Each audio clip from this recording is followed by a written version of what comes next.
Yan nga pala, mga katropa. Nga pala, magpupunta kami doon. Lalakad lang kami ng aking best friend. Yan nga pala, init na init ako, kaya dumila ako.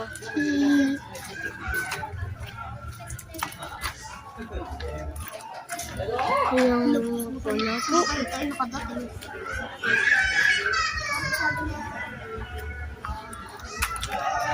Lakad lang. Hanggang sa dulo.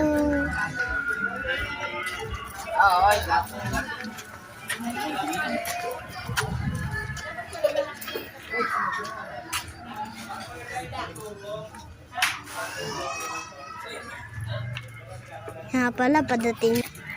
Nga pala, malapit na tayo sa dulo.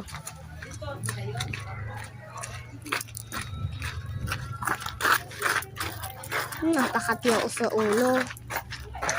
Sobrang init kasi, daming kuto.